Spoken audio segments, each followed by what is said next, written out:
Assalamualaikum warahmatullahi wabarakatuh. Halo semuanya, apa kabar? Alhamdulillah sehat walafiat tentu dalam lindungan Allah Subhanahu wa taala. Pada hari ini kembali bersama saya Budi Astuti, kita akan melanjutkan pembahasan tentang bagaimana cara membuat tabel untuk laporan pengelolaan kas kecil. Di mana pada video sebelumnya kita sudah membuat judul tabel dan judul pada masing-masing kolom seperti yang saya tampilkan pada slide hari ini. Nah, kemudian setelah kita menyelesaikan pembuatan judul dan juga pembuatan judul tabel dan juga judul kolom maksudnya di sini, kemudian kita akan mengisi format atau memformat bagian di bawah judul kolom dengan membordir atau memberi garis-garis sesuai dengan kebutuhan. Misalnya dengan cara kita blok semacam ini, kemudian kita masuk ke dalam fitur bordir yang ada di sini ya, kita klik all bordir. Nah, kita klik di sini, maka kemudian ini akan muncul garis-garis sesuai dengan tabel yang kita butuhkan. Kemudian baru kita akan mengisi data sesuai dengan laporan yang akan kita kerjakan. Misalnya di sini akan kita beri angka nomor 1 atau tanggal 1 dan seterusnya ya. Kita dahului dulu dengan nomor misalnya 1, 2 dan seterusnya. Kemudian di sini akan kita tarik, nah misalnya sampai sekian. Kemudian selanjutnya kita akan menyelesaikan penyelesaian pelaporan pengelolaan kas kecil ini. Kita akan mengisi kolom, masing-masing kolom, masing-masing baris sesuai dengan tanggal. Kemudian ketika kita sudah sampai pada baris yang ke-17 di sini ya, atau nomor 10 yang ada di sini misalnya, ternyata kita masih butuh 1 atau 2 atau beberapa baris lagi ke bawah. Nah, ini kalau kita menggunakan cara manual semacam ini, maka kita akan membordir lagi seperti ini, kemudian kita klik lagi bordir. Kemudian ternyata kita butuh lagi, kita tambah lagi. Nah, seperti itu ya. Kemudian ternyata kelebihan, kita terlalu banyak membuat garis, kita akan menguranginya, misalnya kita delete misalnya semacam ini. Nah, tentu saja ini sangat tidak efektif untuk kita lakukan seandainya kita menggunakan cara manual semacam ini. Kemudian lantas bagaimana cara yang paling efektif dan bisa otomatis yang bisa kita lakukan? Nah, mari kita bahas pembahasannya seperti berikut ini. Silakan simak dan tonton video ini sampai selesai. Namun sebelumnya jangan lupa untuk dukung saya terlebih dahulu tentu dengan like, comment, share, dan subscribe. Terima kasih untuk semuanya, selamat belajar. Mari kita mulai pembahasannya.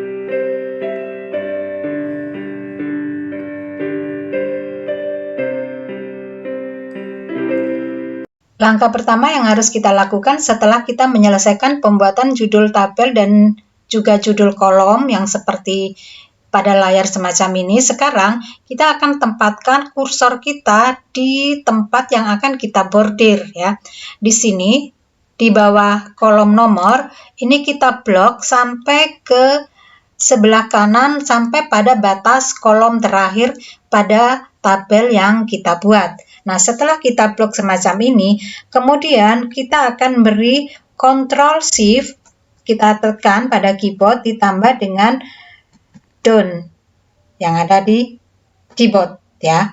Kemudian akan muncul tampilan semacam ini. Ini artinya bahwa tabel ini sudah diberi tanda sampai pada batas akhir pada lembar kerja ini. Ini adalah halaman terakhir atau baris terakhir pada lembar kerja Excel yang kita kerjakan. Kemudian setelah selesai, kita akan tarik ruler yang ada di sebelah kanan.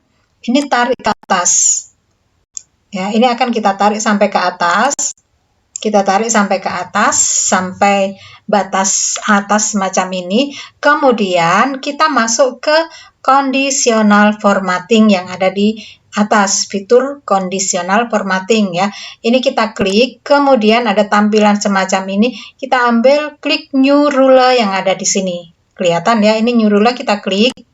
Kemudian muncul tampilan semacam ini. Selanjutnya, pada select a ruler type pada bagian yang ada di sini, kita pilih paling akhir di sini use formula to determine ya. Yang ini yang kita klik.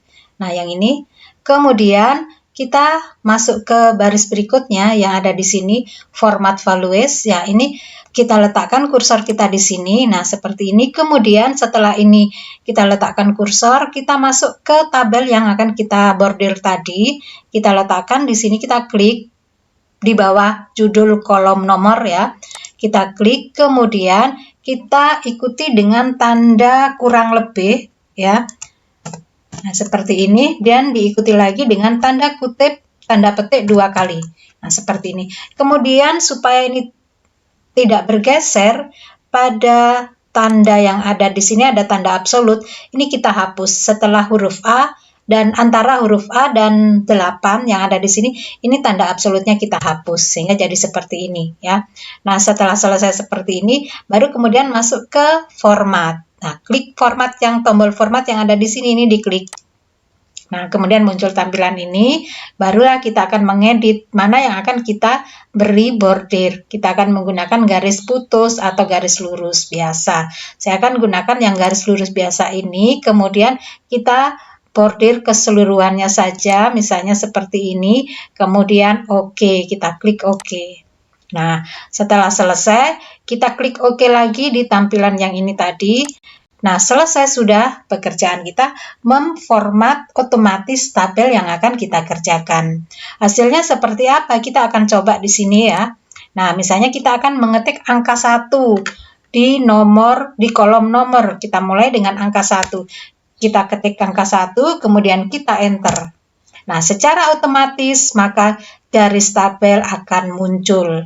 Begitu pula yang berikutnya, pada baris kedua misalnya kita akan ketikkan angka 2, misalnya di sini kita enter. Nah, dia juga akan muncul secara otomatis garis sesuai dengan tabel pada kolom tersebut ya. Atau misalnya kita mau loncati karena mungkin di sini ada keterangan misalnya dan lain sebagainya. Kita akan letakkan di sini misalnya ya. Kita akan letakkan 8, kita enter. Nah, muncul secara otomatis. Jadi seandainya misalnya kita sudah menyelesaikan pekerjaan ini, kemudian kita tidak membutuhkan tabel ini lagi atau garis dalam tabel ini, maka kita sudah bisa menyisipkan, maksudnya kita bisa menyisipkan kalimat atau pernyataan sesuatu hal yang mungkin di sini letak tanda tangan, kemudian penanggung jawab siapa atau keterangan dan lain sebagainya. Nah, bisa dipahami ya pembahasan ini. Dan sekarang misalnya seandainya di sini angka 1 dan angka 2 kita akan tarik sampai nomor yang kita butuhkan. Misalnya ya kita tarik. Nah, sama saja secara otomatis maka tabel di sini akan muncul. Dan selanjutnya ini sudah bisa kita isi dengan data-data sesuai dengan naskah pada soal uji kompetensi. Atau bisa juga tabel ini kita gunakan, cara memformat tabel otomatis ini bisa kita gunakan untuk membuat tabel-tabel yang lain. Dan kiranya sampai di sini pula materi pembahasan kita kali ini, membuat tabel secara otomatis di Excel untuk membuat laporan pengelolaan kas kecil. Semoga dipahami pembahasan kali ini dan semoga pula bermanfaat. Terima kasih sudah belajar bersama saya Ibu Diah Astuti. Sampai jumpa, salam sehat, wassalamualaikum warahmatullahi wabarakatuh.